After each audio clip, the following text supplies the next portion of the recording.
After losing the first two games at home and not cracking 100 points in either of them, the Nuggets went to Minnesota for Game 3 and showed exactly why they are the defending champs.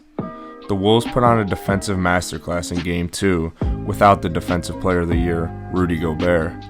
They held the Nuggets to an abysmal 90.8 offensive rating, almost 28 points below their season average.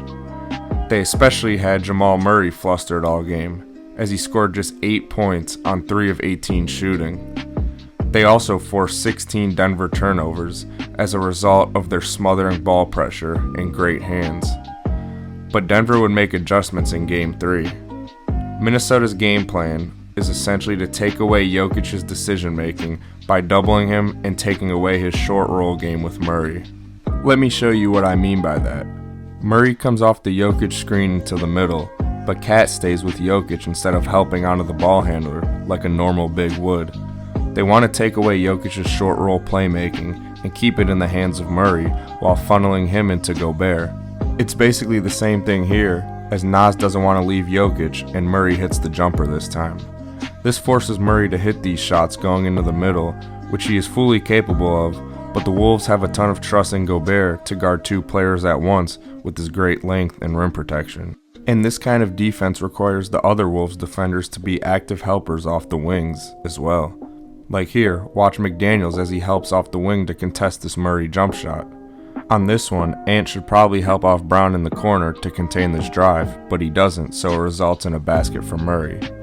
To sum it up, the Wolves want to take away Jokic's decision-making in the pick and roll and keep the ball in Murray's hands, while funneling him into the middle where Gobert and other wing defenders are waiting.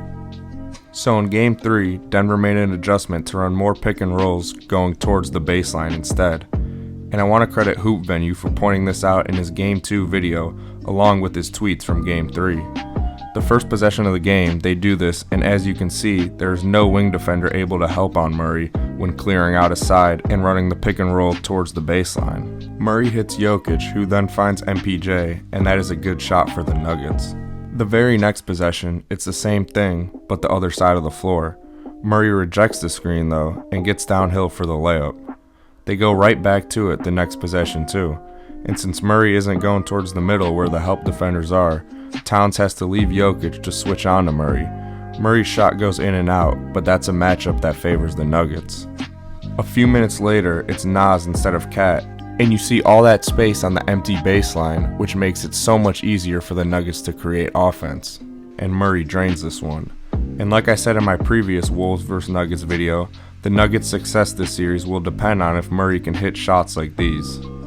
Murray did just that, having a great bounce-back game, scoring 24 points on 11 of 21 shooting.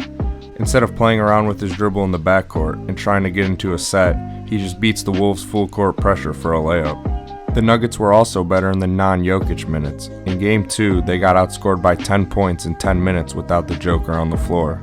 This game, they were only outscored by 3 points in 10 minutes.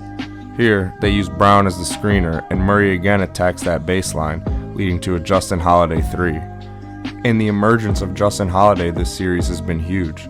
Mike Malone has been playing him over Peyton Watson because Holiday, a career 37% three-point shooter, adds more spacing, which is much needed against the Timberwolves defense. Denver got creative with their two-man game. Jokic sets the screen so Murray can go into the middle, but flips the screen and Murray gets a step driving towards the baseline and finishes with the reverse layup. Murray had success all game playing along that baseline, because it's essentially just one-on-one since all the help is in the middle gaps and by the basket. I'm interested to see what adjustments Minnesota makes to take away that baseline action, or will they just live with Jamal Murray hitting these shots? After Murray did most of his damage in the first half, Jokic closed this one out in the third quarter. He has Naz on him as he spins back right to get to his right-handed hook shot, and that is not an easy shot with Gobert roaming as the help side defender. Murray and Jokic get back to that two-man game going towards the empty baseline, and again, there's so much more space with that whole side cleared out. Murray makes a great pass and Jokic does the rest.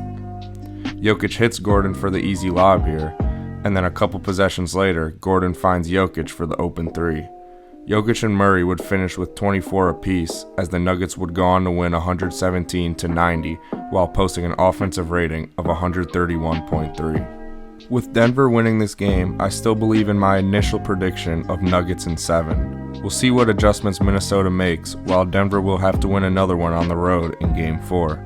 If you enjoyed this breakdown, please like and subscribe, as I will be posting more breakdowns on different players, teams, and matchups as the playoffs progress. And as always, thanks for watching and have a great day.